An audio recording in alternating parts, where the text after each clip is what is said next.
If you've recently started learning drums, then I'm sure it hasn't taken long for your algorithm to sound like this.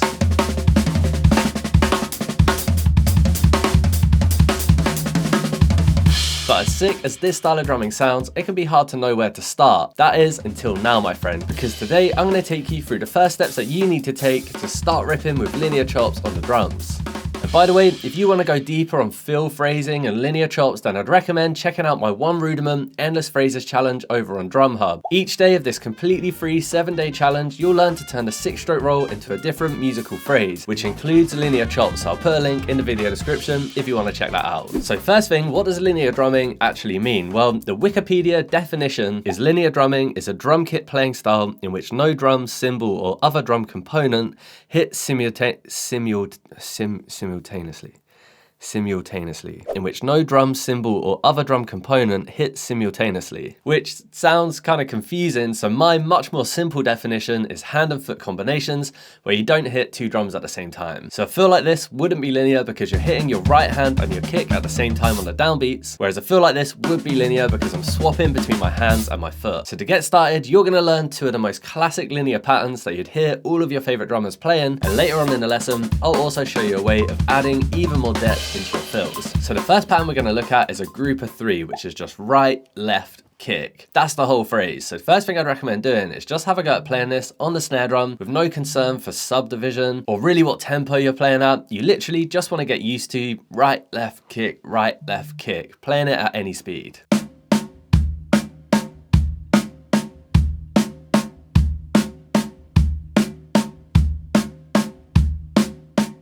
Sick. Now, just like when you learn any pattern for the first time, for example, a paradiddle, you want to put in a lot of time at this stage. So you're really just working on drilling the pattern over and over again and getting it into your muscle memory. Honestly, you don't want to skip this step, and the longer that you can spend doing this, the easier all of the further steps are going to be. But if we roll the clock forward a little bit, once you are comfortable with it, the next step is to put it into a subdivision. Really, that just means how fast are we going to play it. So the most typical way to play a group of 3 is in triplets, which just means that you have 3 notes per beat. So for every time your click sounds 1, 2, 3, 4, you'll start the pattern again. 1, 2, 3, 1, 2, 3, 1, 2, 3, 1, 2, 3. Right, left kick, right, left kick, right, left kick, right, left kick. For this, I'm going to put my metronome at 80 BPM, but of course, feel free to experiment with which tempo you start at, all depending on how comfortable you're feeling. But let's have a listen to how that will sound.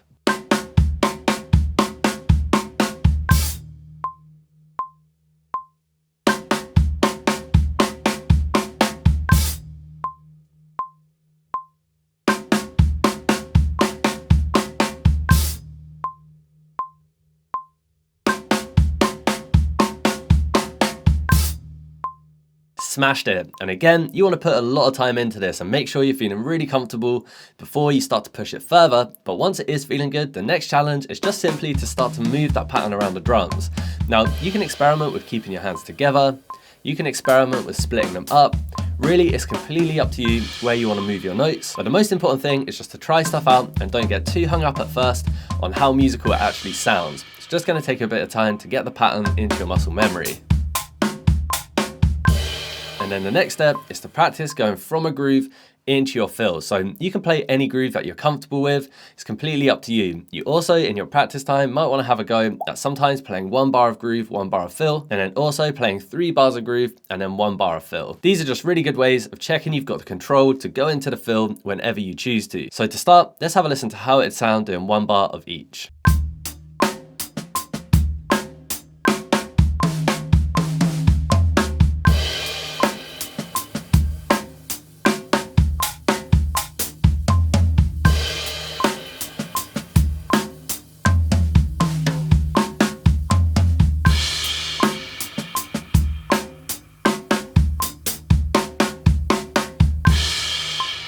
Smashed it. Now this is really important. I can't state this enough. I'm now going to show you how it sounds if I crank up the tempo. I'll bump the speed up to 140 BPM. And what you're going to notice is that straight away, it's going to sound more like that classic linear phrasing that you're probably used to hearing. But the important thing is you don't feel like you have to be able to play at this speed today. I'm just showing you how it will sound when you crank up the tempo. So keep it nice and slow while you're getting used to it and just enjoy the process. One thing is guaranteed, if you keep practicing the same thing day by day, week by week, month by month, you'll 100% get faster. Speed just comes from repetition. So let's check out how it sounds at 140.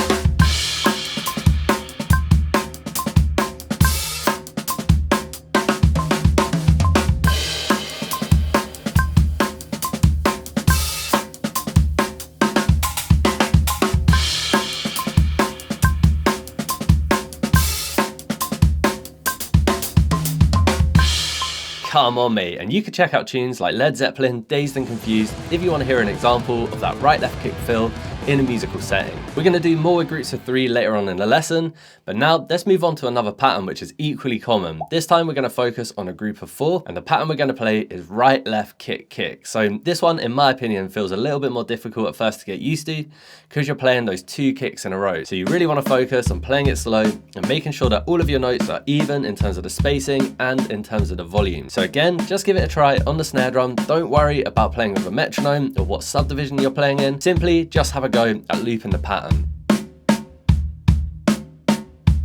So again, you definitely don't want to skip the practice time of just drilling that pattern and getting really comfortable with it. But once it's feeling good, for this one, because we're playing groups of 4, we're going to play it in 16th notes. So your pattern starts again on every click. 1E under, 2E under, 3 under, 4E under, right, left, kick, kick, right, left, kick, kick, right, left, kick, kick, right, left, kick, kick.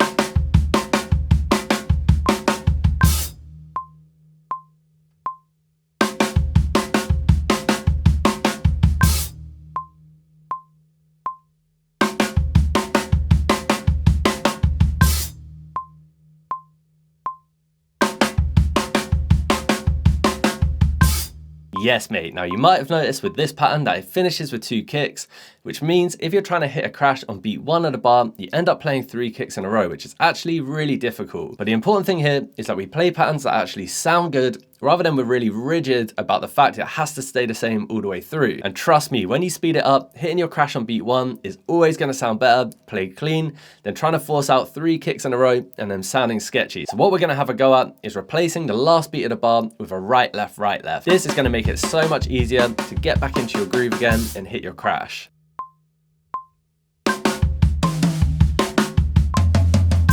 So then the next step is let's have a go at going from our groove into our fill. I'll show you how this will sound at a slow tempo where I play 1 bar of groove, 1 bar of fill, and then I'll crank it straight up to a fast tempo and play 3 bars of groove and 1 bar of fill. Just a reminder, there's a lot of practice between the slower tempo and the faster tempo, but I'm going to show you it at a fast tempo as well, just so you can hear where you're kind of going with these ideas. So let's give it a blast.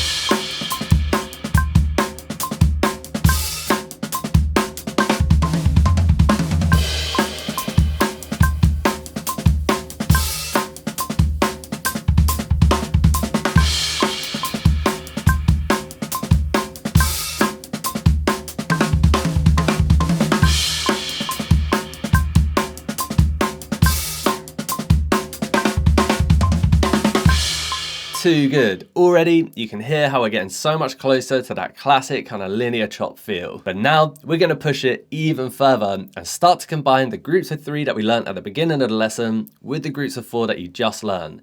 This is where you can really start to put your own spin on the chops. So if you have a look at your notation, we're going to keep it in 16th notes. And for our first combination, we'll play a group of 3 into a group of 4 2 times in a row. 3, 4, 3, 4. This is going to give us 14 notes, so we're just going to play 2 single strokes at the very end. So all the way through now, you've got right, left, kick, right, left, kick, kick, right, left, kick, right, left, kick, kick, right, left. So eventually, this fill's going to sound like this.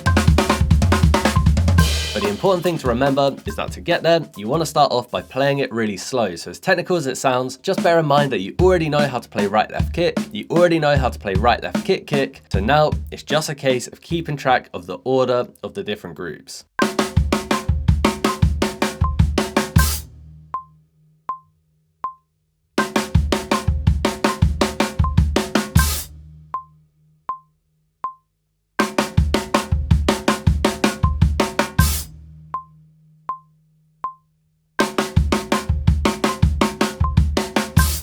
Then once you're getting comfortable, just like with the other patterns, you want to have a go at just starting to move your hands around the drums. Now, this is going to start to get a little bit more difficult because it is harder to keep track of a pattern when you start to move your hands around the drums, but this is just part of the process. So don't worry if it's a bit sketchy at first, just keep practicing it, and over time, you'll be able to hear the pattern over the top of the orchestration.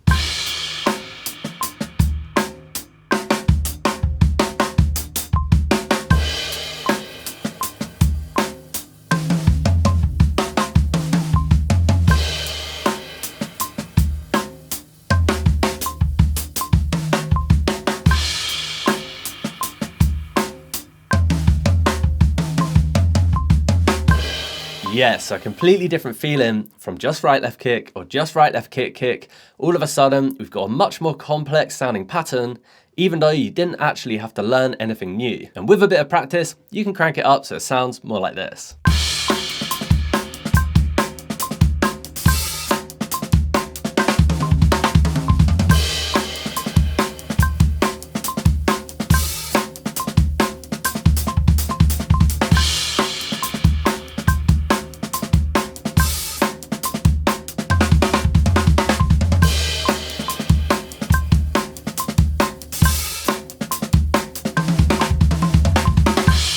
Two, 6. So straight away, you've got an original sounding fill, but you may not have realized you've actually just learned 2 fills in one, because now what we can do is just flip the groups over and you've got a completely different variation. So this time we're going to do a group of 4 into a group of 3 twice in a row. 4, 3, 4, 3, and then our 2 left over at the end. Right, left, kick, kick, right, left, kick, right, left, kick, kick, right, left, kick, right, left.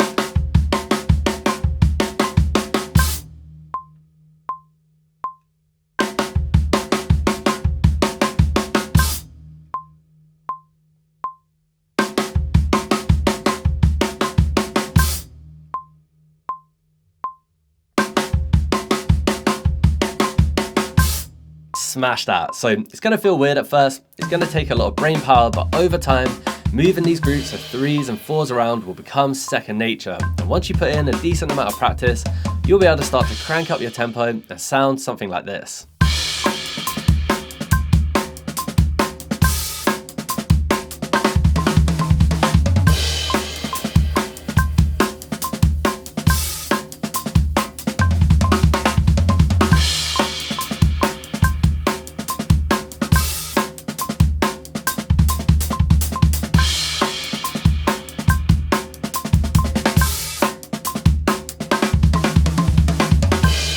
Too much fun, mate. So you can experiment with rearranging the groups that you already know to find out what different combinations you can come up with. By the way, if you want to go deeper on these topics, I have a course on my website called Ripping with Linear Chops, and in chapter 3, you'll learn more about this exact concept. So feel free to check that out. If you'd like to, there's a link in the video description. Now you're already going to be sounding like an absolute ripper by the time you put some practice into these concepts. So I'm going to give you another challenge that's slightly more difficult, but it's going to make you sound even more professional. So this time we're going to replace our group of 4 with a different sticking altogether. Right, left, left, kick. Another really popular phrase, but the challenge here is we're going to add ghost notes into the mix and ghost note all of the left lefts. This will take another level of control, but it'll also add a lot of depth into your fills. Now this will sound great as a standalone pattern for a fill.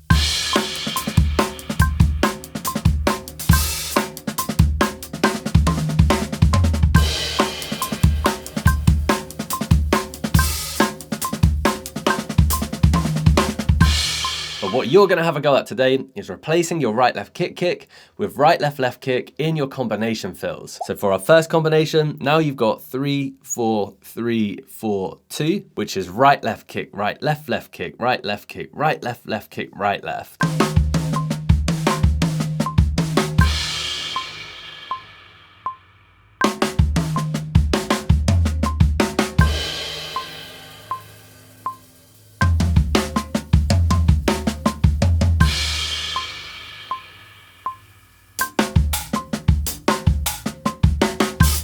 Nice. Now, admittedly, this is pushing into slightly more intermediate territory. This pattern's a little bit harder, it takes a little bit more control, but if you've got to this point in the lesson, there's a good chance that you're ready to start experimenting with this stuff. Again, move it around the drums and just experiment. Typically, people will leave their left hand on the snare drum for their ghost notes, although that's not a 100% rule. And then once you're feeling comfortable, you can crank up the tempo so it sounds something like this.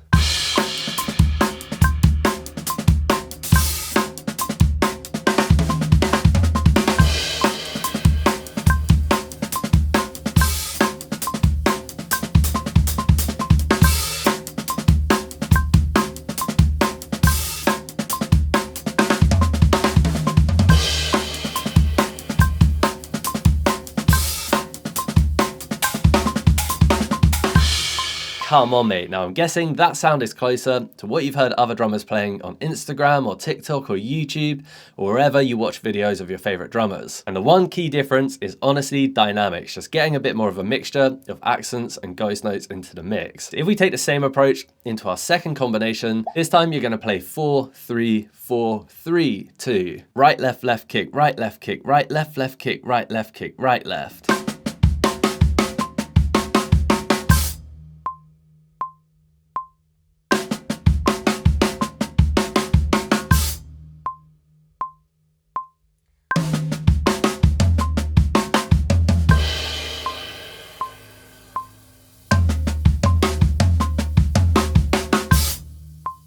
And you know what to do after you've had time to put into practice, crank up the tempo and rip it up.